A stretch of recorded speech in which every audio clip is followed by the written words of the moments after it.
Hi, thank you once again for coming back for another class. Today I'll be starting off with gonadotropin releasing hormone and progestins. Now, gonadotropin releasing hormones. Before I start with the class, I'll just give you a small introduction about what is gonadotropin and what it does in our body. Gonadotropins are those which are released by the anterior pituitary gland, and it is purely under the control of hypothalamus. They are responsible for adenocorticotropin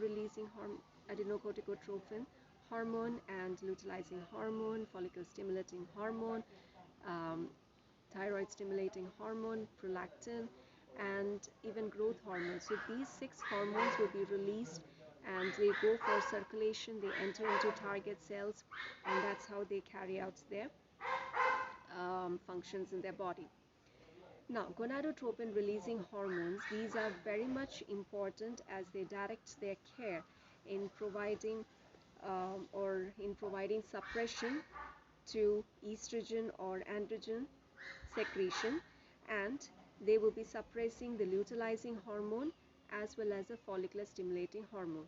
Now, luteinizing hormone and follicular stimulating hormone, they have very good roles or important functions in our body.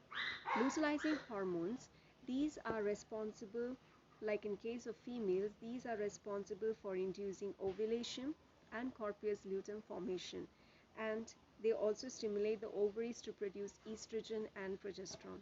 In case of males, they induce testosterone. Follicle stimulating hormone, they are responsible for stimulating ovarian follicular development as well as spermatogenesis in case of males. Okay, so these are the important things. So once this particular roles get suppressed, okay, then this will not be taking place, and they provide a palliative effect in case of advanced estrogen or androgen dependent carcinoma, breast or prostate, and they are used in combination with selective estrogen receptor modulators as well as anti-androgens. Two important drugs we use over here is neferlin and triptorelin. Neferlin is said to be 150 times more potent when compared to the native gonadotropin releasing hormone, and they are usually administered in the form of nasal sprays. So for example, we have Naseril 2 milligrams per milliliter solution available in the form of nasal spray and 200 microgram per actuation.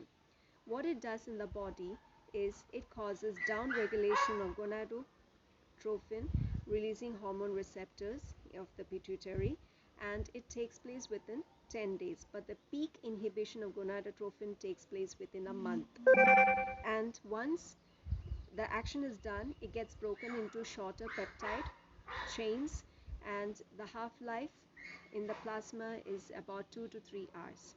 It's mainly used in case of assisted reproduction with a dose of 400 microgram BD intranasal, and which will be reduced to 200 microgram BD once the menstrual bleeding occurs. Second indication is uterine fibroids, where 200 microgram BD intranasal for 3 to 6 months will be given, and it provides a very good relief to the symptoms. The third thing it happens is in case of endometriosis, where 200 microgram will be administered in alternate nostril BD for up to 6 months. Okay, but a second dose or a second course cannot be given once, or it causes a risk of osteoporosis. And the fourth indication is central precocious puberty, where it will be given at a dose of 800 microgram BD by nasal spray, and it will be arresting the breast as well as the genital developments, both in case of girls as well as boys, and this effect can be reversed and the pubertal changes can resume once this therapy has been discontinued. Okay, and the adverse effects we can notice is hot flushes, decrease in the libido or loss of libido, vaginal dryness, osteoporosis, and emotional lability. The second drug under gonadotropin releasing hormone agonist is triptorelin.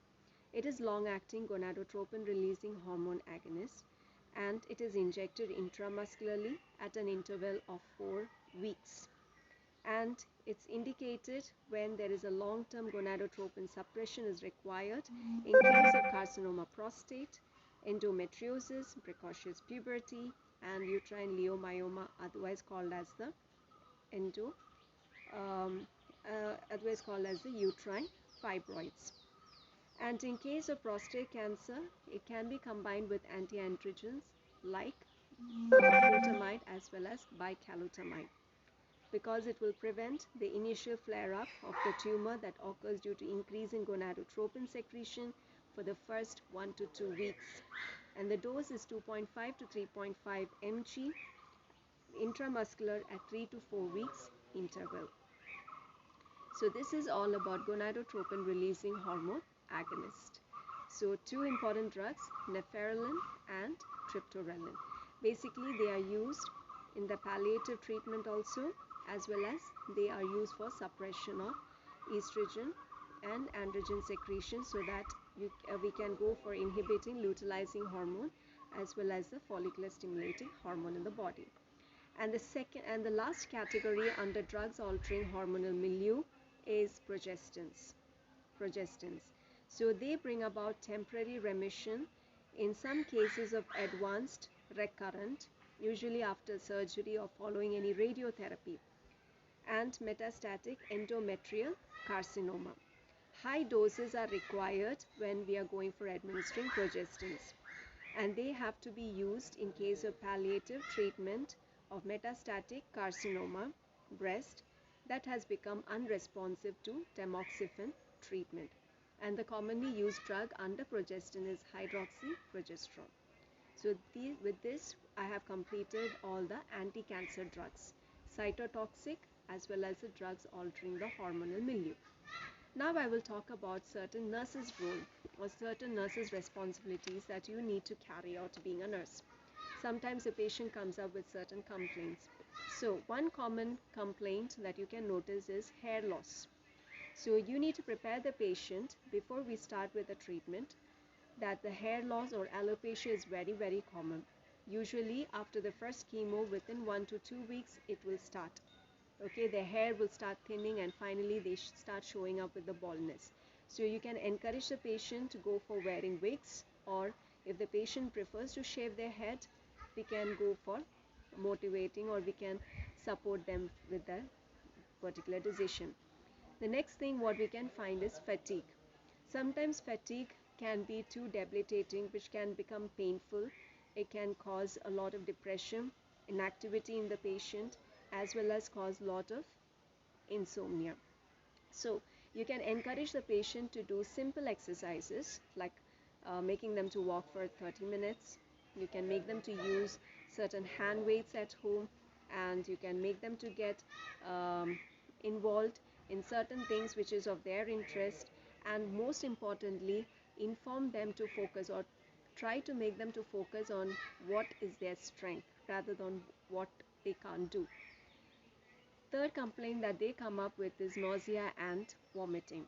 So in such kind of cases, obviously we go for administering anti-emetics like ondansetron or metoclopramide.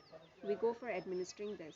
Apart from that, we can encourage the patient to have some lemon candies, ginger lemon tea, and you can make them to get distracted. And very important, they should not be encouraged to have carbonated beverages. Anorexia. Anorexia can also become a very severe problem. So in such kind of cases, intravenous fluids have to be done. Apart from that, protein supplements, protein-rich food can help them out a lot. And you can make them to have candies. All this will stimulate their appetite. Altered taste is another problem that you can find, for which you can ask them to have their food which they like. And secondly, they can go for a mouth rinse called as a Metakill for this particular problem. Then mouth ulcers or mouth sores are another problem that they face. So usually it starts within 1 to 2 weeks after their first infusion.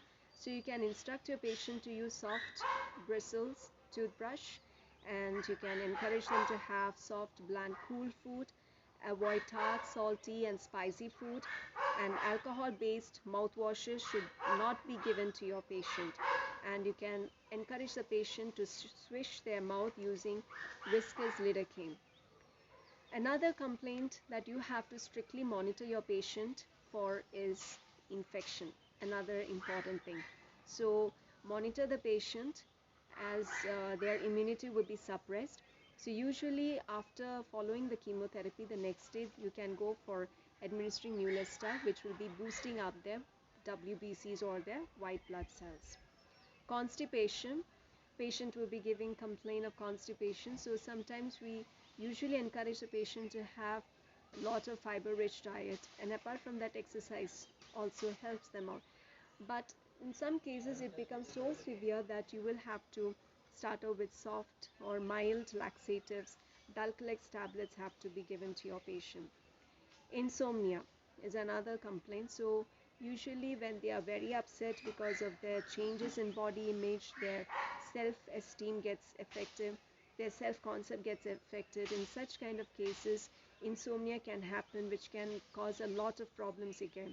So you can encourage them to get involved in certain things which they like to do, keep up their minds occupied, make them to have a talk with people who have survived cancers. And last but not least, important thing is psychological therapy. So you can have a talk with a patient, what are the things they would like to do, what are their likes, what are their activities, make an appointment with their spiritual leaders, make an appointment that they could have a talk with the cancer survivors, and if they are interested in music, make them to get involved in music therapy, aromatherapy, biofeedback, all meditation, all these contribute a lot of effects for the patient. So these are the some nurses responsibilities we can do when a patient is on anti-cancer drug therapy. So I hope you understood the class. Till then, take care. Bye bye.